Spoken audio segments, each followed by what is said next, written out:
Mais uma vez é um prazer estar convosco aqui numa sala, uma vez mais cheia, para mais um dos nossos pequenos almoços executivos da APDC, seguindo o ciclo que iniciámos no pequeno almoço anterior com o patrocínio da Schneider Electric, que agradeço, na pessoa do seu country manager, João Rodrigues, aqui connosco. Vamos para o segundo desses pequenos almoços. Powering the Industries of the Future é o tema de hoje, e vamos ter hoje a presença do Sr. Secretário de Estado da Economia, Dr. João Correia das Neves, a quem agradeço imenso a sua presença aqui conosco. Depois desta abertura vamos ter o nosso keynote, e o keynote speaker de hoje é o Rosu Ugarte. Espero que tenha pronunciado bem ou razoavelmente bem o nome. Portanto, o Rosu é presidente ibérico da Schneider Electric desde outubro de 2018, é licenciado em Economia pela Universidade do País Basco, integrou a Schneider Electric em 2015, enquanto diretor da área de Industry desta organização. Antes foi presidente da Mondragon International e CEO de várias empresas do grupo, o que lhe conferiu um profundo conhecimento sobre o dia-a-dia dos desafios das médias empresas. Com uma extensa experiência profissional, o Rosu é especialista em estratégia e gestão em países emergentes, competitividade e gestão global da marca, e acumula a função de membro do Comitê Executivo do CRES-100, liderando a vertente internacional do mesmo. Autor de várias publicações, das quais se destacam Como Sair da Crise, 6 propostas para enfrentar a mudança do sistema produtivo desde a internacionalização, e Espanha está em crise, o mundo não. O Rosu assume que, na sua atual função, o seu maior desafio é formar uma grande equipa e ajudá-la a crescer.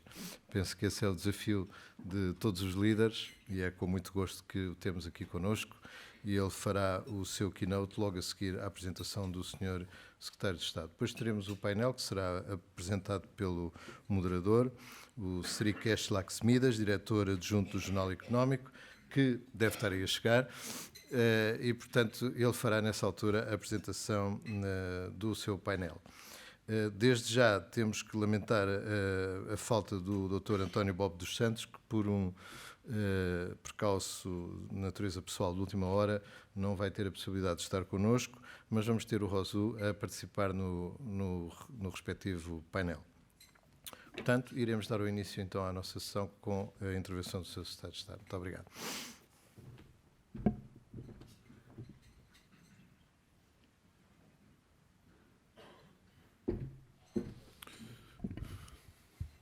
Bom dia a todos. Evidentemente, com muito prazer que participo nesta sessão organizada pela APDC e agradeço o amável convite.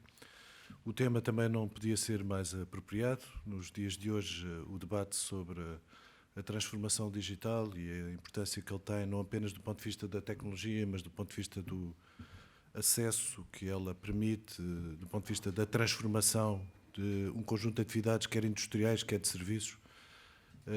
É um debate que percorre todas as sociedades do mundo inteiro. A Europa, evidentemente, que é também um dos centros dessa discussão, só a título de quase de curiosidade, o último Conselho de Competitividade que aconteceu na semana passada em Bruxelas, a discussão sobre o digital, penso que esteve presente em todos os subtemas do Conselho de Ministros que eu tive a oportunidade de participar, e, portanto, é algo que atravessa todas as discussões que nós temos nos dias de hoje. Muitos dos países europeus têm programas especificamente dirigidos à transformação digital, no sentido não apenas de favorecer esta discussão e percorrer os caminhos que ela pode ter do ponto de vista daquilo que é as incidências que a tecnologia pode trazer, mas também na perspectiva de facilitação do processo de transformação das empresas e da sociedade. Obviamente que é um debate que está no seu início, é um processo de transformação que nós percebemos que veio para ficar, que é muito mais rápido do que as chamadas revoluções industriais do passado, mesmo que eu tenha pessoalmente algumas dúvidas se nós podemos associar uma dimensão tecnológica muito particular a uma transformação paradigmática daquilo que é o sistema económico, mas evidentemente que a transformação que o digital permite é algo que nós temos que perceber do ponto de vista da sua concretização económica e temos que perceber do ponto de vista das soluções organizacionais que ela pode permitir. Portanto, estamos a falar não apenas de uma tecnologia, mas de um processo que nos vai permitir uma reengenharia das estruturas económicas e nos vai permitir organizar as nossas atividades económicas com uma diferenciação muito significativa em relação ao passado. Isso exige não apenas perceber as tendências, estruturar as respostas, mas exige também perceber quais são as competências que os recursos humanos têm que ter e as formas de acumulação de conhecimento que a tecnologia permite. Se algo que era muito importante nas nossas estruturas empresariais, que temos hoje e no passado também, é que o conhecimento se socializava a partir das relações pessoais que se construíam dentro das organizações. Com o digital, nós vamos ter tendência para um trabalho que é simultaneamente muito mais simples do ponto de vista dos processos, porque temos um conjunto de ferramentas que nos facilitam a vida, mas também temos uma atomização daquilo que é as atividades empresariais. E isso significa que temos que encontrar formas de acumulação do conhecimento que resultem de uma estrutura das organizações que é muito distinta do passado. Evidentemente que isto são desafios, são oportunidades, sobretudo porque a tecnologia veio para facilitar a vida das pessoas e das organizações, mas veio, sobretudo, criar oportunidades de mudança daquilo que temos e, sobretudo, de novas estruturas do ponto de vista empresarial que ganhem vida a partir do uso e da utilização de tecnologias digitais. Nós hoje, em Portugal, enfim, temos mudanças muito significativas e temos visto investimentos nesta área do digital, quer protagonizados por pequenas entidades, startups de base portuguesa e de algumas de base internacional, mas também temos visto investimentos realizados por grandes companhias. As últimas foram as empresas alemãs do automóvel que estruturaram em Lisboa e noutras cidades do país centros de desenvolvimento que são, em alguns casos, os primeiros centros que realizam fora da Alemanha e, portanto, percebemos que há aqui um ecossistema que se tem vindo a criar à volta do digital em Portugal, que tem dado passos muito significativos como capacidade de atração de investimento fora do espaço nacional, e isso é muito interessante. É muito interessante porque o investimento é bom para o país. Eu sou daqueles que considera que esse é o desafio principal que nós temos pela frente, é de construir uma sociedade que cresce à boleia do investimento que nós realizamos e à boleia da capacidade de construir produtos e serviços que os mercados globais sejam o principal destinatário. Portanto, não penso que nós teremos capacidade de construir uma solução sustentável do ponto de vista de crescimento que não seja desta forma. E, portanto, o investimento é bom, mas é bom, sobretudo, pela qualidade daquilo que ele traduz. Porque nós também já tivemos períodos na nossa história, nomeadamente quando da adesão à Comunidade Económica Europeia, que tivemos níveis de investimento muito elevados e não foi por isso que nós consolidamos uma mudança estrutural da nossa economia que permitiu afrontar os desafios que de lá para cá nós tivemos. E, portanto, não apenas a construção de uma economia com base no investimento parece-me absolutamente crucial, mas, sobretudo, encontrar os pontos que permitam que a qualidade destes investimentos, centrado na inovação, nas transformações que nós antevemos que a sociedade vai ter, sejam feitas de acordo com uma solução que é simultaneamente uma solução de consolidação das nossas empresas, mas, sobretudo, se constrói a partir de uma relação com a dinâmica da procura. E a dinâmica da procura hoje é algo muito diversificado. Se nós temos hoje uma cidade, é sobretudo uma cidade diversa, uma cidade que não procura em cada um dos seus espaços regionais, não procura as mesmas coisas, procura coisas diferentes e procura até experiências diferentes. E isso, o digital, é um instrumento de capacitação das nossas atividades empresariais para responder a essa diversidade da procura. Porque é, no fundo, um conjunto de soluções do ponto de vista tecnológico que sustentam essa possibilidade de ter produtos e serviços diversificados em espaços económicos também diversos, que permitem que as estruturas empresariais em Portugal, num canto da Europa, tenham uma abertura ao mundo que, do ponto de vista da utilização de outras tecnologias, dificilmente nós teríamos condições de o fazer. E, portanto, desse ponto de vista, o Governo tem construído alguns instrumentos que permitam consolidar estas mudanças, facilitar o envolvimento das empresas nessa transformação digital. É um caminho que, apesar dos passos que foram dados, está no seu início e, portanto, é algo que tem que ser feito do ponto de vista de uma permanência da construção das soluções que sejam mais úteis aos agentes económicos e o diálogo, o espaço de diálogo entre o Estado e os agentes económicos, desse ponto de vista da construção dos instrumentos mais úteis para o processo de democratização da utilização do digital pelas atividades empresariais, é também algo que me é muito particularmente interessante. Eu não concebo que a atividade política e a atividade de construção dos instrumentos públicos seja feita do Estado para as empresas. Eu acho que tem que ser construído de uma forma segura, em parcerias que se vão construindo e desenvolvendo entre as instituições públicas e os agentes económicos e, enfim, e a APDC é também uma representação dos diferentes agentes económicos que nela estão associados. Temos claro que isso é algo que é não apenas útil para aquilo que é o desenho das políticas públicas, mas na presunção de que esse desenho é também útil para a construção de uma economia mais sólida e, portanto, podem contar comigo para essa construção partilhada daquilo que são soluções que possam ser úteis para os agentes económicos e, evidentemente, para o país, no sentido de sustentar o crescimento económico e o desenvolvimento que penso que todos desejamos. Espero que o debate seja útil. Eu, infelizmente, só vou poder ouvir o keynote speaker, mas acredito que teremos todas condições de, a partir desta discussão que vocês tiverem, possamos partilhar aquilo que são os resultados deste debate e construir os tais instrumentos ajustados que eu vos falava. Muito obrigado.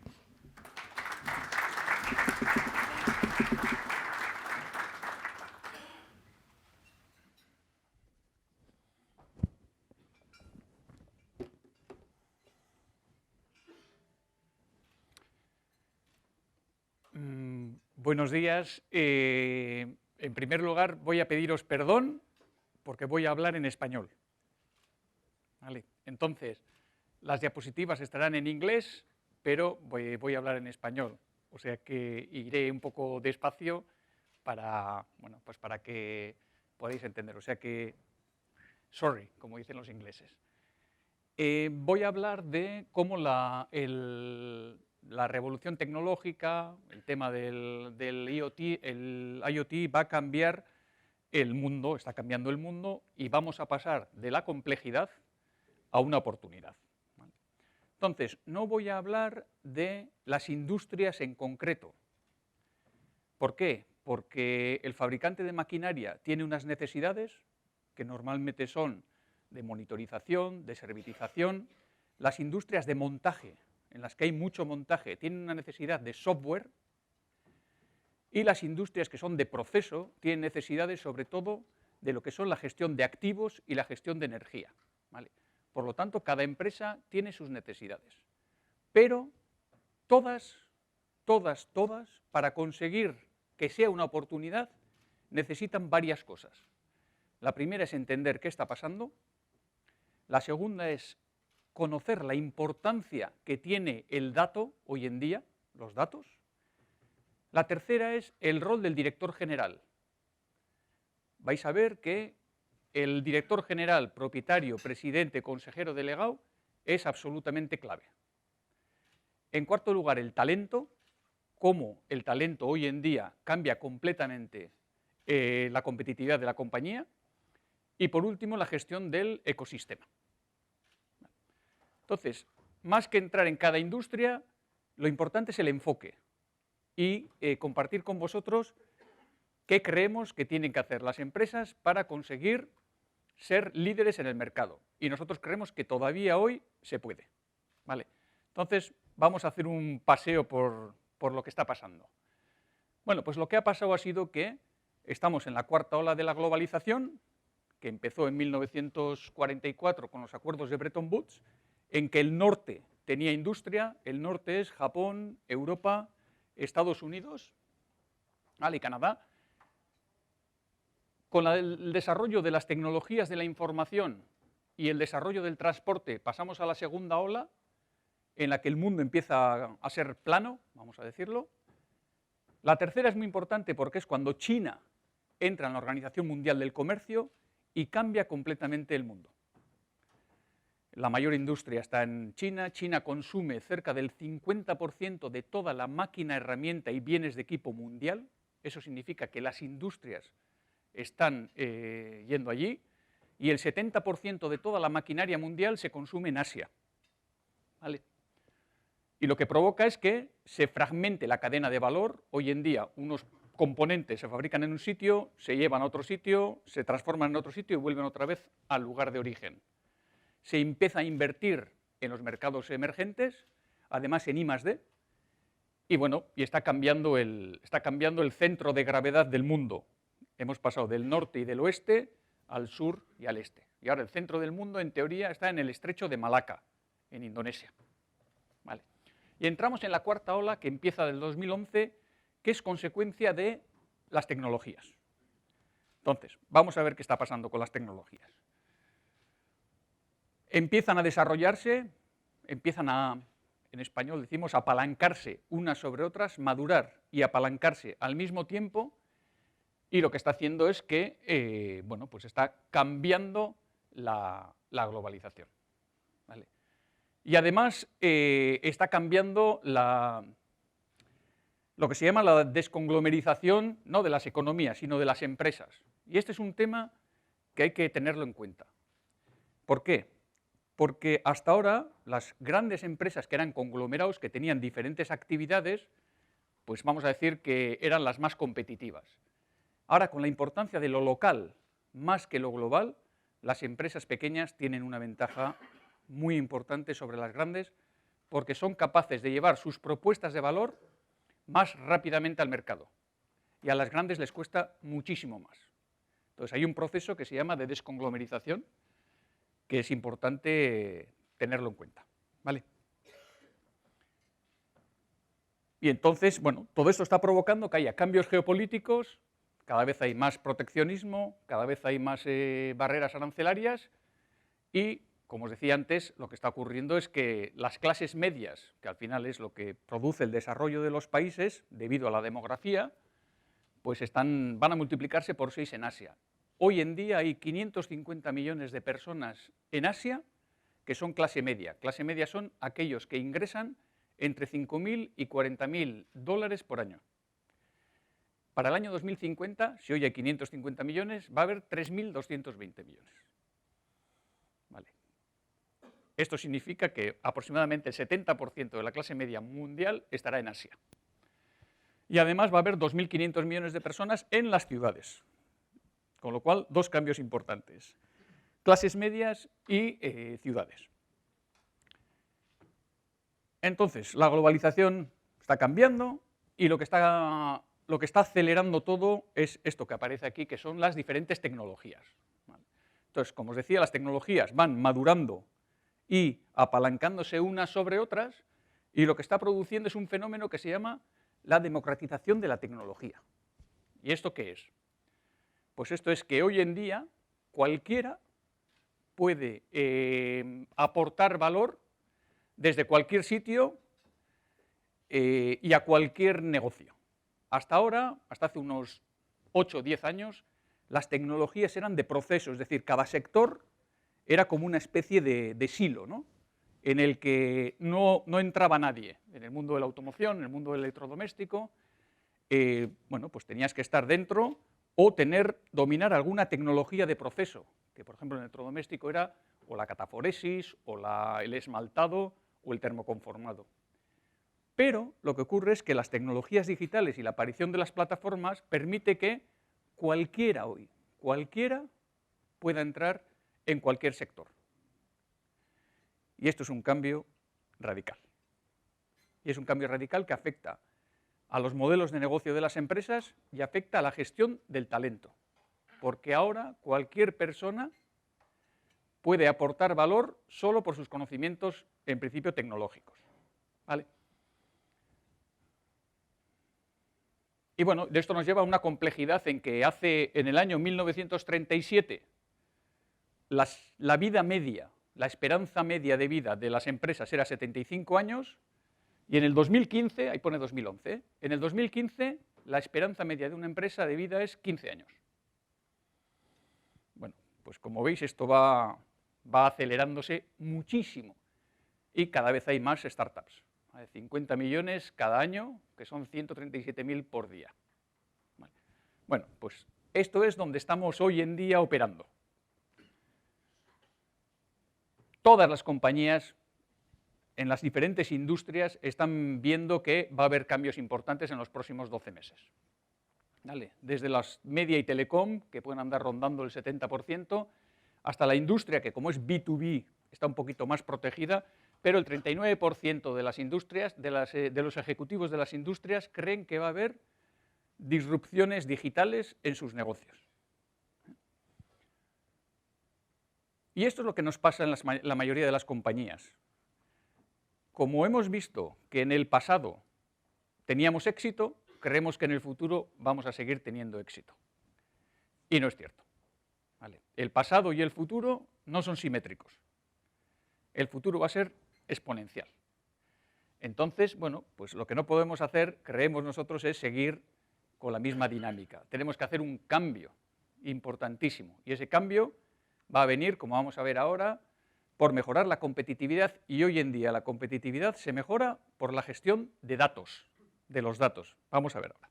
¿Vale?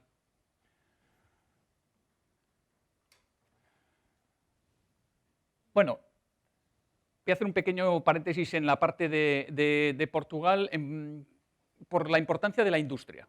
¿Vale? La industria es importantísima en todos los países, importantísima. No hay que dejar nunca que se caiga, por diferentes razones. Una primera es porque cada empleo en la industria tiene un efecto multiplicador en el resto de los sectores. ¿Vale? Se calcula entre 1,6 y 5, dependiendo del nivel tecnológico del empleo. ¿Vale?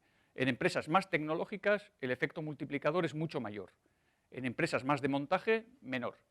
El 67% del empleo en la industria pues permanece más de 6 años, muchísimo más que en servicios, que en agricultura, etcétera, etcétera. Es el sector donde mayor visibilidad de empleo hay. Y además es donde más se invierte en I+D. ¿Vale? Aunque aquí no es mucho, en Portugal tampoco en España, el 1,33% es más que lo que se invierte en otros sectores. ¿Vale? Y bueno, la industria es clara, importantísima para mantener el empleo y es la fuente de las exportaciones y de las divisas. Vamos a hablar de transformación digital. ¿Vale? La transformación digital es el proceso. Para nosotros, vamos a hacer ¿vale? Si os preguntara qué es la transformación digital para vosotros, cada uno posiblemente tendríais una definición. ¿No? Cuando suelo preguntar a mis equipos qué es la transformación digital, cada uno me dice una cosa. ¿Vale? Bueno, entonces vamos a centrar. Nosotros creemos que la transformación digital es el proceso de convertir todo el entorno empresarial, toda la empresa, en datos que son susceptibles de ser analizados y explotados. El dato es lo que nos va a conseguir mejorar nuestra competitividad de dos maneras. Una, por la eficiencia, si tenemos los datos, podemos mejorar la productividad de mano de obra, podemos mejorar las paradas en las fábricas, podemos mejorar los costes de calidad, podemos mejorar muchas cosas. Y la segunda pata es la parte estratégica, y esta es la más importante, y esta es la que normalmente olvidamos muchas compañías. Y lo primero que nos permite el dato es cambiar el modelo de negocio. El modelo de negocio es la forma en la que monetizamos nuestra propuesta de valor. Hasta ahora vendíamos las cosas y a partir de ahora posiblemente las tendremos que alquilar, ser pagados por el uso de esa máquina o por una suscripción. ¿Vale? Además, el dato nos permite, con la inteligencia artificial, bueno, pues definir escenarios en función de patrones. Como además la automatización y el dato nos va a permitir fabricar una unidad a precio de escala, a precio de masa, pues las deslocalizaciones de producción también se van a parar. Y es posible que algunas industrias vuelvan a venir al país de origen. Entonces, el cambio es enorme. Y el cambio viene producido principalmente por estos tres claves del tsunami. Una es que hemos conseguido tener ya dispositivos inteligentes conectados. Y esto es que hasta ahora, cuando teníamos sobre todo la sensórica, pues no tenía, vamos a decir, software o temas de tecnología de la información dentro. Ahora tiene. Entonces es muy fácil conseguir datos. Una vez que tenemos los datos, lo importante es saber explotarlos. Y la explotación se hace a través de la analítica. ¿Vale? Entonces, ¿cuál es el impacto? Esto lo habéis visto, me imagino que muchas veces. Pues lo que hemos hecho una media entre lo que dice Cisco, McKinsey y Roland Berger, y lo que vemos es que el 48%, se reduce un 48% las paradas con la integración de los datos y la explotación de los datos, un 49% los costes de calidad, entre un 30 y un 50% de mejora de gestión de stocks, un 18% de media de reducción de consumo de energía, importantísimo, y entre un 10 y un 20% de costes operacionales que normalmente son productividades de mano de obra. ¿Vale? Básicamente este es Bien, entonces, uno de los miedos que tenemos en casi todas las empresas es que tengo que invertir mucho si quiero hacer Industria 4.0 o si quiero tener la empresa integrada, conectada. No es verdad. Esto es uno de los mitos de este tema. Una de las grandes ventajas de las nuevas tecnologías es que se puede simular la solución. Se pueden hacer lo que llamamos pruebas de concepto. Y una prueba de concepto es la simulación de una solución. Y esa prueba de concepto tiene varias ventajas. Una primera es que es gradual, se puede hacer poco a poco. Segunda es que no es invasiva, es decir, no hay que parar la producción para hacer la prueba. Y tercera es que puede ser no inflacionaria. Muchas veces lo que hacemos es comprar equipos, ¿vale?, sobre todo de centros de datos, para poder explotar, vamos a decir, los datos. Ahora lo podemos alquilar, tenemos la nube y además no es relativamente caro, ¿vale? Por lo tanto, no tengamos miedo con las inversiones que hagamos en Industria 4.0. ¿Vale? Se pueden hacer pruebas de concepto, simulaciones. Yo aconsejaría hacer de lo más importante que tenga cada empresa, es decir, de lo que más le duela. Si es una empresa de montajes, el tema de software del software para optimizar las producciones. Si es una empresa electrointensiva, temas de eficiencia energética o temas de gestión de activos. ¿Vale? Entonces, las pruebas de concepto, importantísimo. Y bueno, y la verdad es que la mayoría de las empresas están orientadas, seguro que muchas de las que estáis aquí, a temas de eficiencia, pero una parte importante, más importante en los próximos 3 años, va a ser el cambio de modelo de negocio. ¿Vale? Y pensar en que ya no vamos a vender las cosas, sobre todo dentro del mundo de la industria, y lo que vamos a hacer va a ser pagados por el uso, o alquilarlas, o lo que sea. Y esto, como vamos a ver, tiene un impacto tremendo en las cuentas de resultados. ¿Por qué? Porque hasta ahora, cuando vendíamos, sacábamos el activo fuera del balance. Ahora que no vendemos y que vamos a ser pagados por uso o por servicio, el activo va a estar en nuestra cuenta. Y eso tiene impactos en la financiación. Y si la empresa es pequeña o mediana, va a tener unos impactos importantes. ¿Vale? Por ejemplo, esta es una empresa con la que hemos trabajado, en la que hasta ahora vendía los centros de lavado de coche y ahora es pagada por el uso por las limpiezas de coche que haga. Entonces, claro, ¿esto es importante? Pues importantísimo, por dos razones. Una primera, si no tiene datos, no sabe cuánto tiene que cobrar por limpieza. Y segundo, el activo que antes lo ponía en casa del cliente, se lo queda ahora. Imaginaros que venga un competidor y ofrezca el pago por lavado y que la empresa esta no tenga datos. Solo tiene dos opciones. O pone el mismo precio por lavado que el competidor o está muerta. Y si pone el mismo precio que el competidor y no tiene datos, no sabe si va a ganar dinero o no. El dato es absolutamente clave para ser competitivo en este nuevo mundo. Hay que empezar a tener datos ya. Ese es nuestro consejo, ¿vale?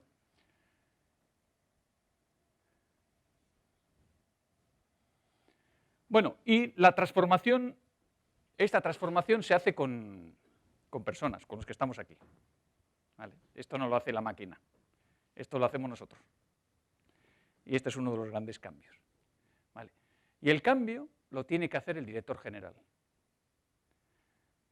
¿Qué suele pasar? Que en las empresas grandes, más de 1.000 millones de euros de facturación, que me imagino que en Portugal habrá unas, no sé, entre 8 y 12, en España hay 93 y en el mundo solo hay 7.000, bueno, pues estas empresas ya tienen sus estructuras y sus personas bien formadas para hacerlo, pero la mayoría de las empresas pequeñas y medianas no lo hacen. Y entonces el que tiene que hacerlo es el director general.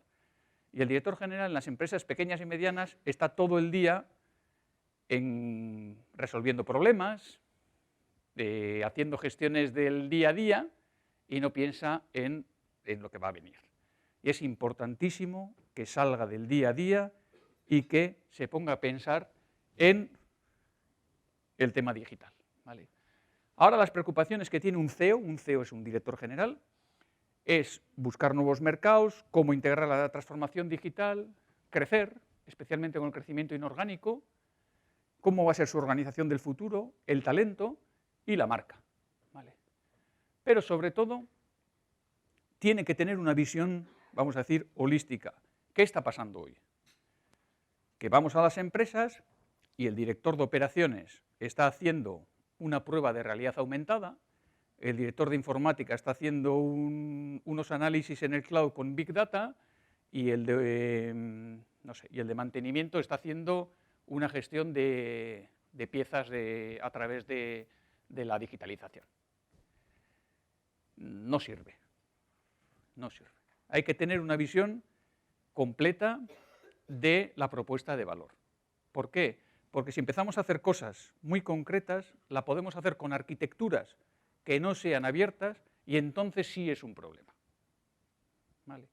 Entonces el director general tiene que ver exactamente cuál es el modelo de negocio que quiere hacer y a partir de ahí empezar a desarrollar y a desplegar las tecnologías. ¿Vale? Y ese es el trabajo del director general, no del director de informática ni del director de operaciones. ¿Vale? Esta es la clave, de verdad. Yo trabajo en España, trabajo en lo que ha dicho antes Rogerio, que era Creciendo. Creciendo es una iniciativa del gobierno español para ayudar a las empresas medianas a poder multiplicar sus ventas por 2 y por 3 en los próximos 5 años. ¿Vale? En España hay unas 3.500, 4.000 empresas medianas. Y nos hemos dado cuenta que o es el director general, el CEO, el que quiere hacer el cambio, o si no la empresa no lo va a hacer. ¿Vale? Y también necesitamos otro tipo de profesionales. Hasta ahora, como estábamos en sectores, los profesionales pues conocían muy bien sus tecnologías y se relacionaban de arriba abajo. ¿Qué ha pasado ahora? Que como entran las tecnologías digitales, y vamos a ver ahora con el ecosistema, pues necesitamos tener relaciones de todo tipo. Y como además las tecnologías pues, están apalancándose y madurando al mismo tiempo, pues necesitamos un tipo de gente completamente diferente. Gente que sea flexible, entusiasta, resistente al fallo, que además trabaje por proyecto, que sea además rápida, que sea capaz de co-crear, de colaborar, de coordinar, que sea híbrido. Esto suena un poco así, pero bueno, híbrido es que sepa de operaciones y que sepa de informática, ¿vale? Digo por lo del híbrido, una persona híbrida, pues bueno. Luego, que sea que aprenda mucho, ¿vale? Que sea self-training. Las empresas no vamos a ser capaces de formar a nuestros trabajadores en todo. Vamos a tener que ser nosotros mismos, los trabajadores, los que nos tengamos que autoformar. No vamos a ser capaces de llegar a todo. Y por último, que seamos capaces de generar valor. Y esto es transformar la información en conocimiento. Entonces, esto solo se puede hacer si tienes capacidades que llamamos blandas. Hasta ahora teníamos relación cliente-proveedor y a partir de ahora tenemos relaciones de par a par. Entonces ya no vale lo de ordeno y mando, sino que tenemos que tener una serie de capacidades de inteligencia emocional, de conocernos nosotros mismos y saber el impacto que tenemos en los demás, porque si no, no va a funcionar. ¿Vale? Y además, antes de entrar en el ecosistema, en el talento está ocurriendo, no sé si os pasa a vosotros, pero está ocurriendo que las personas que tienen realmente capacidades, vamos a decirlo hoy en día, tecnológicas, que aporten un valor diferencial, están polarizándose. O van a las grandes multinacionales que les ofrecen, o les ofrecemos, conocimientos técnicos, multiculturalidad, relaciones internacionales, formación, etcétera, o están yéndose a las startups, que le dan sentido de pertenencia, que tienen well-being, que tienen mucha más libertad, y las empresas medianas son incapaces de atraer ese talento. Y este es un gran problema, ¿vale? Es un gran problema en el que, pues otra vez, el director general tiene que crear el entorno para que ese talento se pueda desarrollar dentro de las empresas medianas. Y aparece el ecosistema, que como os he dicho, al aparecer las tecnologías digitales y las plataformas, pues entran en todos los sectores. Y esto es lo que ha cambiado, otra de las cosas que ha cambiado. Y cambia sobre todo porque el ecosistema es una comunidad dinámica, entran y salen actores, de agentes diversos, universidades, centros tecnológicos, freelancers, que crean valor desde una relación completamente diferente. Y esta relación completamente diferente es la que hace que entramos en una posición de win-win, o si no, esto no funciona. ¿Vale? Y es otro de los grandes cambios que estamos viendo. O sea, el rol del director general, el talento y la gestión del ecosistema, una vez de que hemos entendido que los datos son los que definen la competitividad desde el punto de vista de eficiencia y desde el punto de vista de estrategia. Y voy a entrar un pelín ya y termino, que no sé cómo voy de tiempo. ¿Voy bien, Rochero? Vale, me está diciendo que termine. Y termino ya con el tema de disrupciones. Hay un pequeño riesgo, vamos a decir, sobre todo en países en los que las empresas pequeñas y medianas son un porcentaje importante, como es Portugal, o es España, o es Italia. No así Francia, ni Alemania, ni Estados Unidos, ni Inglaterra. Y es que las empresas pequeñas y medianas están de alguna manera, son vulnerables, o somos vulnerables. ¿Vale? ¿Por qué? Porque va a haber disrupciones tecnológicas que van a venir, y las empresas medianas en las industrias, una empresa de 100 millones o 200 millones de euros puede tener en su departamento de I+D 10, 15, 20 personas. Es imposible que esas personas, que conocen muy bien su proceso y sus tecnologías de proceso, conozcan todas las tecnologías digitales. Entonces, necesitan de alguna manera que haya alguien que les acompañe en estas disrupciones tecnológicas. Como os he dicho, el problema del talento y otro riesgo que tenemos, que tienen las empresas españolas, portuguesas, es las fusiones y adquisiciones. Si en España os decía que había 3.500 empresas de más de 50 millones de euros, en Alemania hay 12.000, en Inglaterra hay 10.000 y en Francia hay unas 6.000. Entonces hay un riesgo de que estas empresas mucho más grandes compren a empresas más pequeñas. ¿Vale? Y bueno, y se va a incrementar la competitividad. Pero hay una ventaja muy importante que os he comentado antes, y es que ser pequeño en estos momentos tiene muchas ventajas, porque si eres capaz de llevar las propuestas de valor rápidamente al mercado. Si somos capaces de hacer eso, vamos a ser líderes, porque en estos momentos no hay, y eso nosotros que somos una multinacional y que vemos todos los países, no hay empresas, a pesar de lo que aparezca en los periódicos, etcétera, que estén en estos momentos teniendo propuestas de valor avanzadas desde el punto de vista digital. No hay. Hay algunas grandes que lo tienen, hay algunas áreas funcionales, departamentos de algunas empresas que también lo están haciendo, pero no hay nadie, muy pocas empresas que estén teniendo esa propuesta de valor global, ¿no? Si nosotros somos capaces de estas medias empresas, pequeñas y medias empresas, de darles una propuesta de valor tecnológica en la que tengan una serie de aspectos, monitorización, geolocalización, todo tipo de consumos, que integren todo tipo de productos, que integren las diferentes nubes, etcétera, etcétera, esa empresa puede ser líder hoy en día en el mercado. ¿Vale? Por lo tanto, es una gran oportunidad, pero es un gran cambio. Entender el dato, el rol del CEO, el talento y el ecosistema.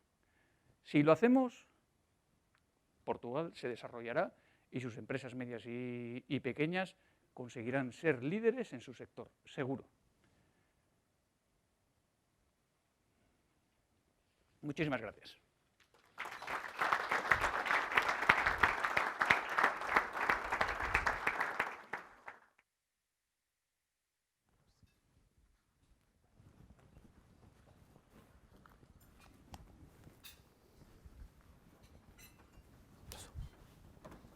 Good morning.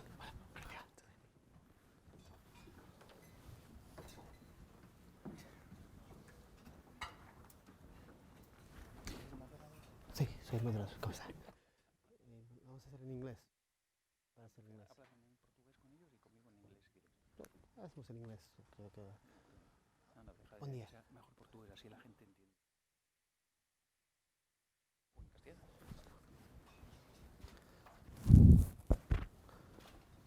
Bom dia e bem-vindos à parte da mesa redonda deste Executive Breakfast. O meu nome é Shrikesh Laxmidas, sou o diretor adjunto do Jornal Económico. Antes de mais, gostaria de agradecer à PDC o convite para participar nesta manhã tão interessante, com temas tão profundos e largos. Depois temos já ouvido as boas-vindas do Presidente da PDC e os discursos iniciais, incluindo do Keynote Speaker. Vamos passar a um ilustre painel. Temos uma baixa, mas temos uma compensação.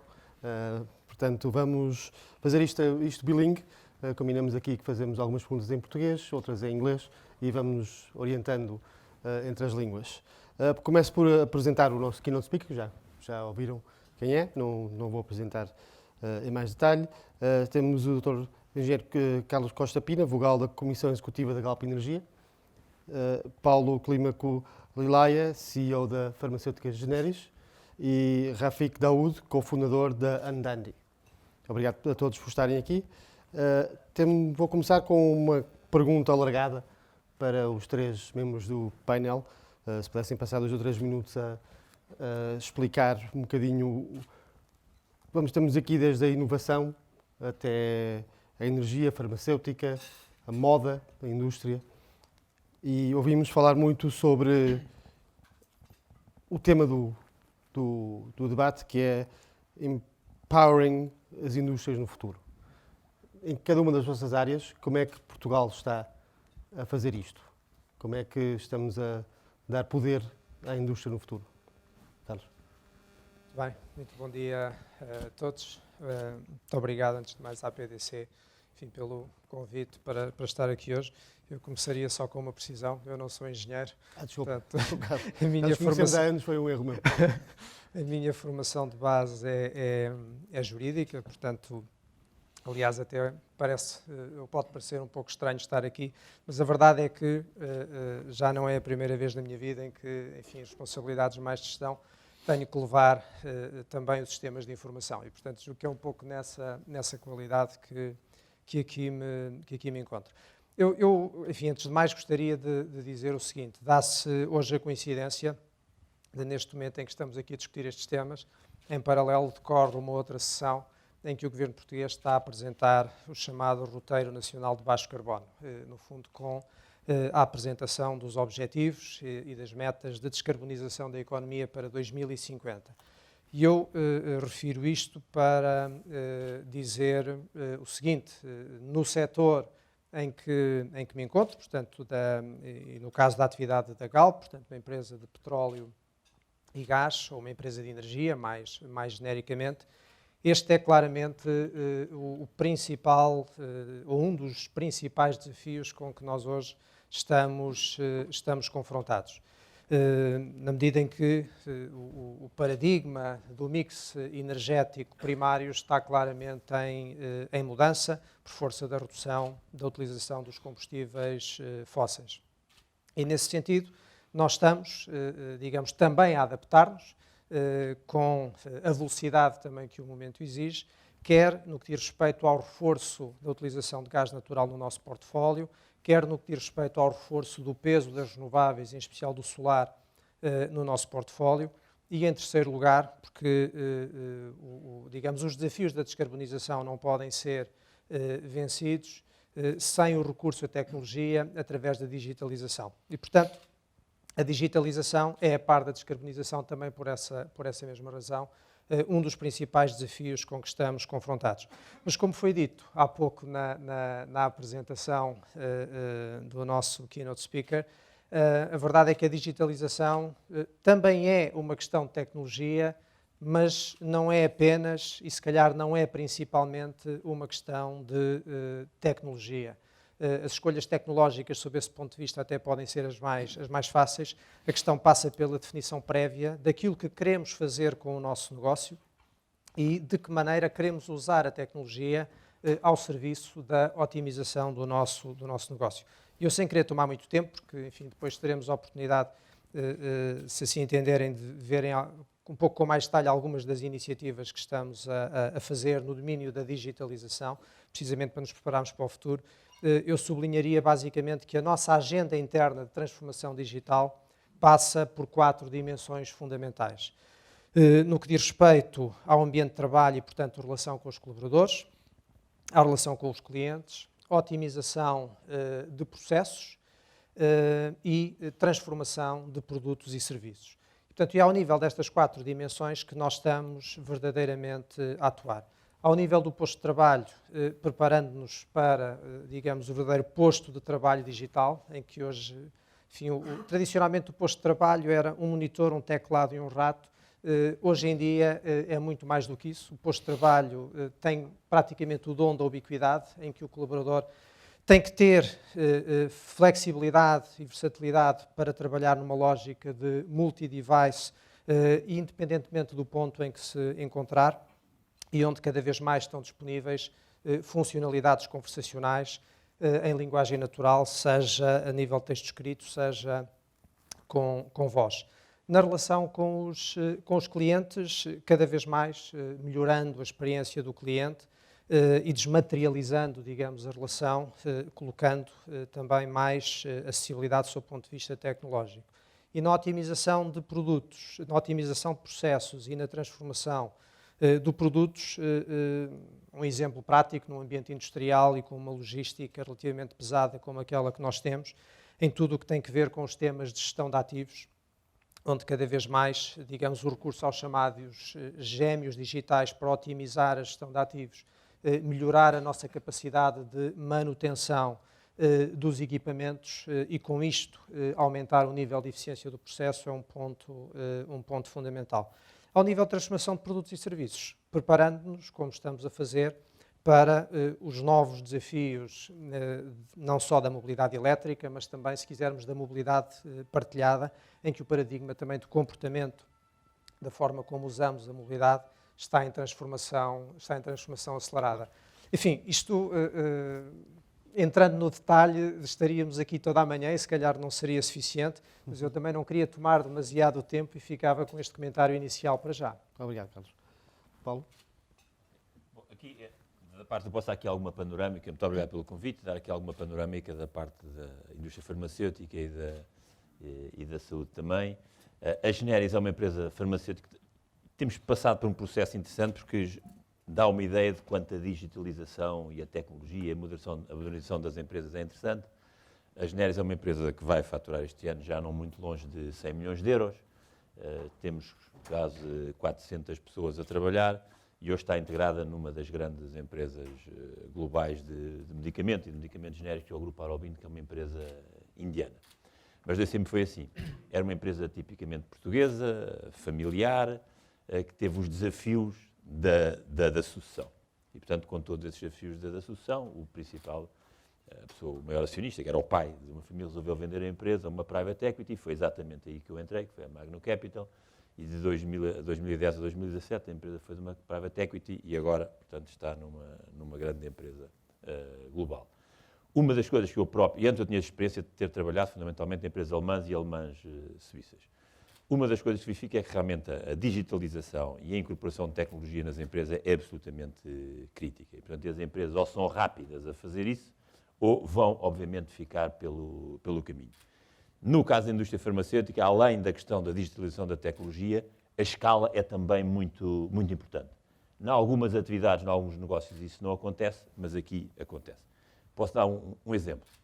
Eu vinha de uma grande empresa alemã, entrei na Generis em julho de 2010 e a primeira pergunta que foi é quantas embalagens de medicamentos tínhamos produzido. E o diretor industrial disse-me, bastante satisfeito, tínhamos produzido 10 milhões e meio de embalagens naquele ano.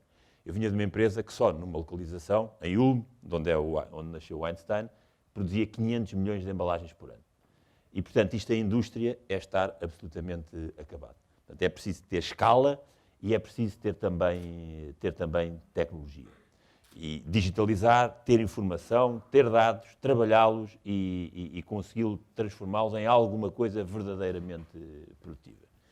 Neste momento temos também uma experiência muito interessante. A Generis tem a parte comercial, tem uma fábrica cá, vai fazer este ano cerca de 25 milhões de embalagens de medicamentos, mas para o grupo vai ser o hub industrial para a Europa. Vai ser localizado aqui em Portugal. Estamos na Venda Nova Amadora, temos 10 mil metros quadrados, onde temos a parte administrativa e a fábrica, e para ter uma ideia de escala, o terreno foi comprado em Rio Maior, são 100 mil metros quadrados. Portanto, também para dar uma ideia em termos de dimensão de fábrica, em vez de fazermos 25 milhões, podemos passar a fazer tipo 150 a 200 milhões de embalagens por ano. Uma das coisas que a mim me fez alguma confusão no início é porque é que uma empresa indiana, com 18 ou 19 fábricas, ainda vinha fazer uma fábrica, uma indústria em Portugal. Isso, aparentemente, do ponto de vista de custo, não era todo, ou não devia ser, teoricamente, todo competitivo. Obviamente que há questões de dispersão geográfica, questões de segurança de abastecimento, mas há aqui um fator muito importante, que é a incorporação da digitalização e da tecnologia. Nós podemos ter um equipamento que, para um leigo, é semelhante, nós podemos ter o equipamento e 2 pessoas a operar o equipamento. Se formos a determinadas localizações, podemos ter 8. O que já quer dizer que nós podemos pagar 4 vezes mais às pessoas. E, portanto, eu próprio trabalhei bastante na simulação, portanto, como é que nós podíamos tornar a unidade industrial em Portugal verdadeiramente competitiva em termos de custo, ou seja, não ser apenas uma questão geográfica, mas ter uma questão de custo, e temos percebido, que há aqui 2 coisas que é preciso conjugar. Por um lado, introduzir muita tecnologia, muita digitalização, muito trabalho de dados, e depois ter escala. Se tivermos estas 2 coisas, provavelmente, num determinado momento, as empresas europeias têm capacidade de ser competitivas por custo com localizações que hoje são ainda mais económicas. Mas implica isto, escala. A indústria sem escala não se consegue atingir custos baixos e uma fortíssima incorporação de tecnologia. Para isto é fundamental ter recursos humanos preparados para trabalhar com tecnologia. E isso em Portugal, no geral, nós temos disponível. Conseguimos farmacêuticos, químicos, biólogos, engenheiros, ao nível do melhor que temos, que se encontra a nível mundial. Às vezes até uns dos nossos problemas é as pessoas irem para empresas alemãs, para inglesas, francesas e por aí fora. Portanto, a digitalização é absolutamente fundamental, a incorporação da tecnologia também, e se conseguirmos em conjunto com a tecnologia que existe disponível, temos recursos humanos suficientemente preparados para trabalhar com essa tecnologia, acho que temos a vantagem de realmente de sermos um país pequeno que pode fazer com que muitas coisas aconteçam mais rapidamente. E a velocidade hoje em dia é absolutamente crítica. Muitas vezes é ou fazer rápido ou não conseguir sobreviver. Muito obrigado, Paulo. Rafik? Muito bem, tentando dar aqui um bocado a nossa visão para tentar responder à pergunta como é que está o setor do calçado em particular, que é aquele que nós operamos no que diz respeito à digitalização e a esta nova economia que aí vem. E a forma mais simples de responder a esta pergunta é explicar em 1 minuto a história da Andandi. Nós somos uma empresa muito pequena, temos 2 anos de existência, ou seja, somos uma pequena startup que está a começar ao lado aqui de empresas enormes. E a nossa ideia era fazer calçado par a par, customizado. Será que isto funciona? Não funciona? Vamos lá, vamos tentar, vamos fazer um site e ver se isto vende. Estamos num dos principais países produtores de calçado. Nós exportamos 2 bilhões de euros de calçado, muito pouco, uma fração muito mínima com marca própria, ou seja, trabalhamos para marcas terceiras, italianas, francesas e por aí fora. Temos das melhor produção em termos qualitativa, mas quando eu aproximei toda a indústria do calçado com esta ideia de vamos fazer par a par, era um bocado como fazer o pitch das tartarugas ninja nos anos 90. 4 tipos que são tartarugas dos anos... Tipo, está louco. E passaram 2 anos, o nosso modelo está um bocadinho mais provado e um bocadinho mais consolidado. Ou seja, nós passámos rapidamente de vender 10 pares por mês para fazer 3.500 pares o mês passado, num mês só, de falar de vendas. Tínhamos um produtor que, na realidade, foi o único que quis trabalhar connosco, ou seja, mais nenhum quis trabalhar connosco, não foi porque escolhemos este, porque é o melhor preço, é o mais competitivo, mais ninguém quer fazer isto, fomos lá para dentro tentar trabalhar isto para o ajudar a fazer par a par, e com perto de 10 milhões de euros de faturação projetados para o próximo ano, estamos neste processo estamos neste momento a ir para a indústria e a criar a nossa própria fábrica. E a razão não é porque queiramos ser industriais, a razão não é porque queiramos verticalizar e ganhar mais margem, a razão não é porque queiramos dar um serviço mais controlado e uma experiência mais vertical ao consumidor, a razão é porque não conseguimos outro produtor que nos faça os sapatos desta forma, naquela que é uma das maiores indústrias do país. Ou seja, esta é um bocado a minha visão de um todo. Claro que há exceções e há operadores de toda a natureza. Ainda é um setor que está particularmente não preparado para esta revolução que aí vem. Por acaso, leva-me mesmo à minha primeira pergunta, que é relacionada com um dos pontos que o Josu tinha na sua apresentação, que é qual a importância da indústria na economia portuguesa e como é que essa indústria, esse papel da indústria pode ser melhorado ou a competitividade da indústria na nossa economia pode ser melhorada pela digitalização. Ponho a pergunta um bocadinho a todos. Carlos, se calhar pode começar. A indústria... Porque pensava que a pergunta era para o Rosu, peço perdão. A pergunta é dele, na realidade. Mas podemos começar por aí e voltar para... Como é que a indústria pode aproveitar a digitalização? Sim, qual é a importância da indústria na economia portuguesa? Tendo feito parte do governos e etc. Sim. Qual é o peso da indústria na economia portuguesa e como é que esse peso pode ser melhorado ou a competitividade pode ser melhorada pela sua transformação digital? Bom, enfim, é sabido, é público e notório que na estrutura da economia portuguesa a componente mais relevante é a componente dos serviços e, portanto, a indústria, não só em Portugal como na Europa, tem um peso relativamente pequeno. Até havia, digamos, um objetivo estratégico, não apenas do governo português no passado, como até da União Europeia, de até 2020 ter o objetivo mítico da indústria representar cerca de 20% do produto. E acho que não estamos efetivamente lá. O que cria também algumas vulnerabilidades, bem entendido. De qualquer modo, enfim, as questões da localização da indústria têm que ver muitas vezes com a competitividade do ponto de vista de custos e de oferta de mão de obra. Agora, é verdade também que este novo modelo de recurso à tecnologia e a soluções digitais podem conferir, digamos aqui, um elemento de otimização que tende a neutralizar algumas desvantagens competitivas do mundo desenvolvido relativamente à domiciliação de atividades industriais.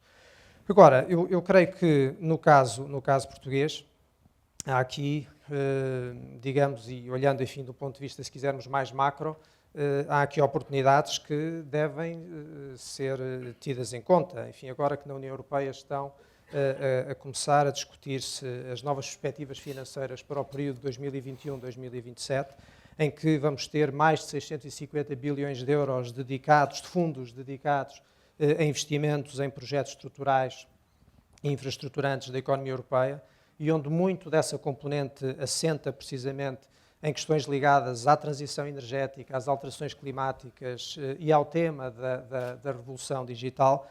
Eu creio que há claramente aí uma oportunidade que o país e, portanto, as empresas podem aproveitar. E é uma oportunidade que, até de um ponto de vista um pouco assimétrico, pode ser tanto mais aproveitada pelas micro, pequenas e médias empresas do que pelas grandes, atendendo que o nosso tecido empresarial, 99,9% do tecido empresarial português são micro e pequenas e médias empresas e, portanto, as grandes, e não obstante o movimento de concentração, de consolidação que o Rosu há pouco também referiu na apresentação, as grandes empresas são de facto em número diminuto. E há claramente aqui uma oportunidade. Nós, se olharmos, por exemplo, para os índices de produtividade na economia portuguesa, verificamos que a produtividade por hora trabalhada em Portugal é de cerca de 70% daquilo que é a média da União Europeia. Estamos a falar da média, já não estamos a falar dos países com índices mais elevados de produtividade. Portanto, o que significa que, claramente, o recurso à tecnologia e o recurso, designadamente, a fundos europeus, que na próxima década vão estar à disposição para investimento e reforço da capacidade tecnológica das empresas, são claramente uma alavanca que deve ser usada. Dito isto, as empresas são o resultado também da sociedade e da estrutura económica em que vivemos, e nós aqui temos, efetivamente, algumas vulnerabilidades. É preciso não esquecer que cerca de 50% da população portuguesa não conclui ou não concluiu o ensino secundário. Essa taxa era de 80% há 18 anos atrás. Mas ainda assim os 50% comparam ou são mais do dobro daquilo que se verifica na média da União Europeia. No número de patentes, por exemplo, Portugal ocupa um modesto 30º lugar no contexto europeu. E, enfim, nós, país, nós, sociedade, muitas vezes queixamos-nos naturalmente dos governos, mas a verdade é que mesmo o investimento das empresas em investigação e desenvolvimento em Portugal é cerca de metade daquilo que é o investimento feito, em média, nas empresas, portanto, nos setores privados, se quisermos, da União Europeia. Portanto, há aqui, claramente, há uma oportunidade, mas tem que haver também, digamos aqui, uma aposta e alocação de recursos de forma estratégica das empresas portuguesas para responder a esse desafio. Para esse objetivo. Eu pensava que ia ser aqui interpelado com uma questão um bocadinho mais micro relativamente à Galp.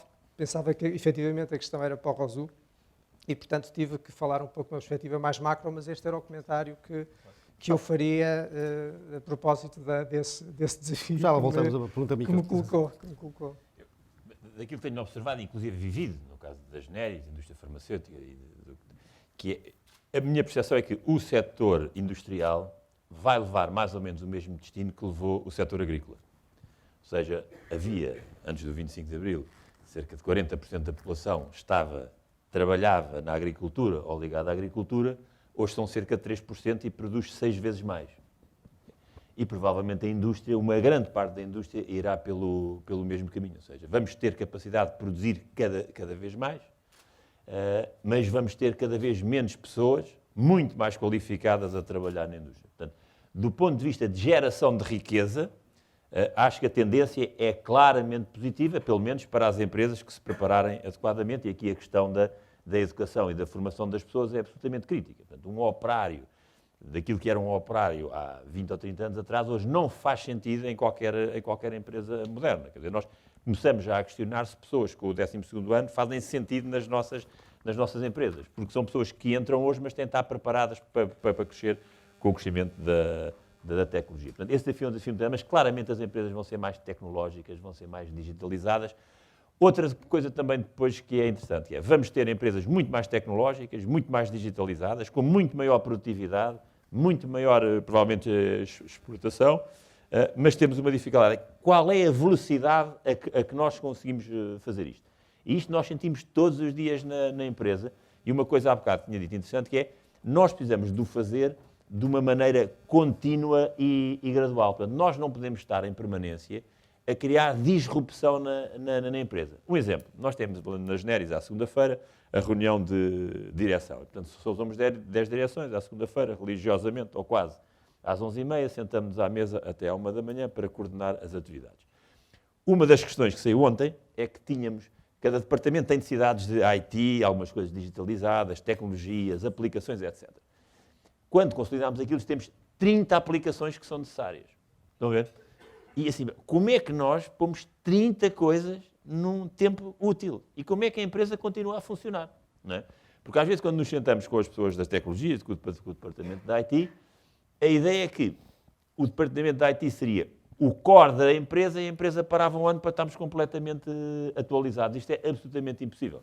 Portanto, nós temos de continuar com a atividade normal da empresa e temos de, ao mesmo tempo, não é opcional, fazemos uma coisa ou fazemos outra. Não, nós temos de fazer as duas coisas em simultâneo.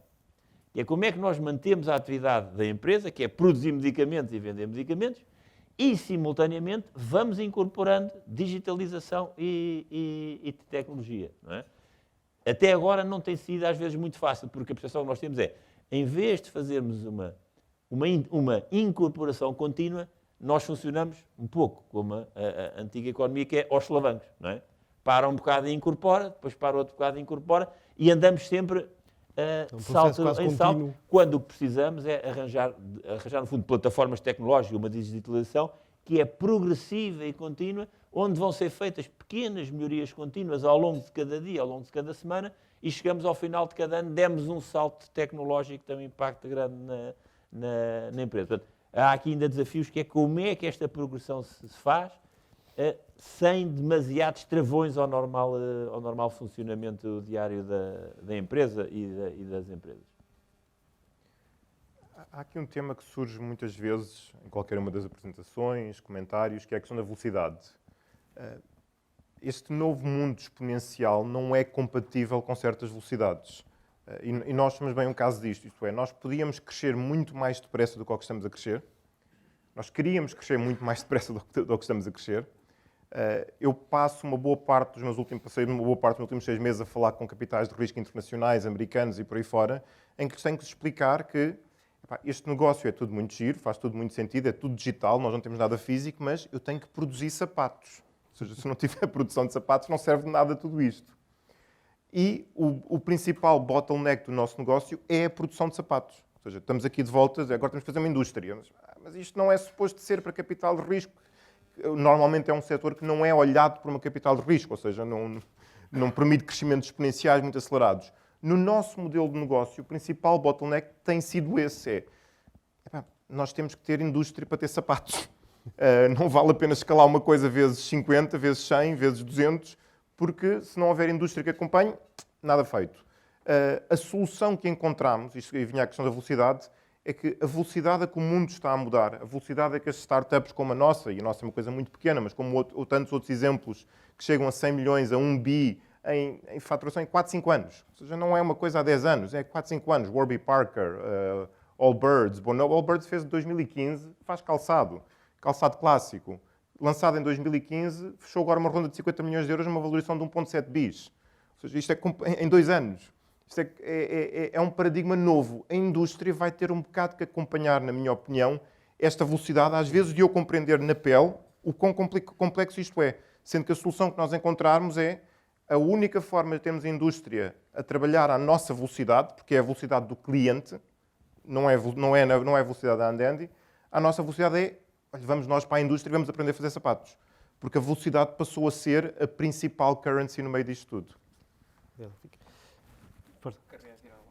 si he entendido algo bien.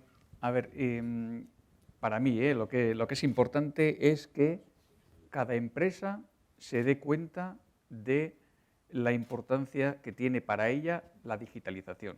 ¿Por qué? Porque le puede echar del mercado. Esa es la... Porque, como decía antes, una cosa es la eficiencia, es decir, que vamos a tener que mejorar, etcétera, pero eso posiblemente no nos saque del mercado.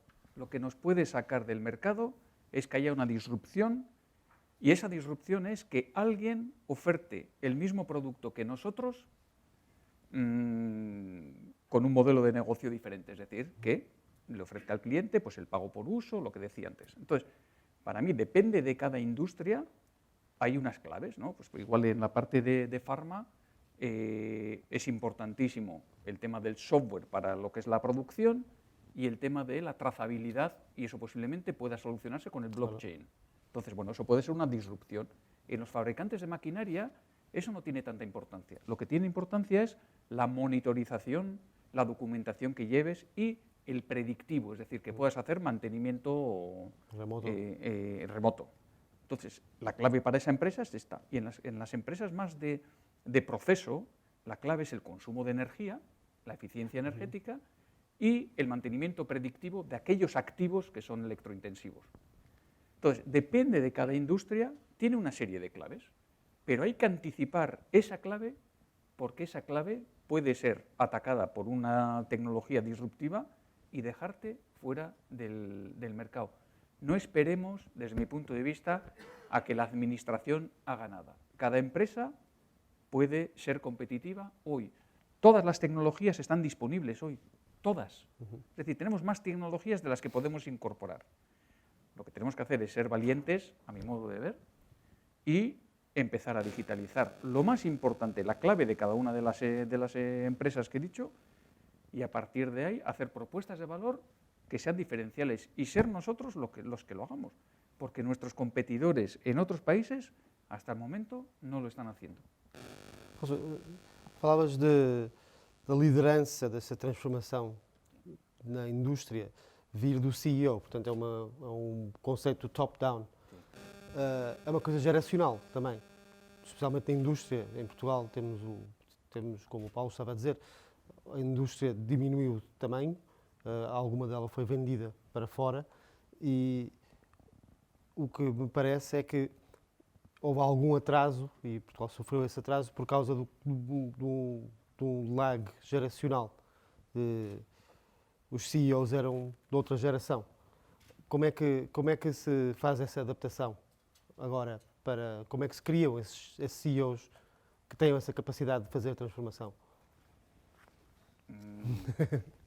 A ver, el CEO tiene que darse cuenta que, sobre todo en las empresas, el CEO de Galp sabe perfectamente y sus colaboradores, Carlos, etcétera, saben perfectamente qué tienen que hacer, pero las empresas pequeñas, incluso de menos de 100 millones o 200 millones de euros de facturación, el director de compras, no sé si hay alguno aquí, pero el director de compras piensa en comprar lo mismo este año más barato que lo que compraba el año pasado. El director técnico piensa en que las horas que tenía de ingeniería siga haciéndolas las mismas. Como tú vengas a proponerle algo que tenga más valor, pero consuma horas de su ingeniería, te va a decir que no, aunque sea bueno para la compañía. Con el comprador, aunque vayas con una solución que es mejor para la compañía y no la puede comparar o no es más barata que la anterior, no te la compra. El único que es capaz de tener una visión holística de la compañía es el director general. Todos los demás, la mayoría, funcionan también por presupuesto. Si no tienen presupuesto, no lo hacen. Y el que tiene presupuesto muchas veces hace lo que él cree que debería hacer. Voy a probar realidad aumentada. No. Visión global. ¿Qué es lo que más importante? Para el OEM, para un fabricante de maquinaria, ¿qué es lo más importante?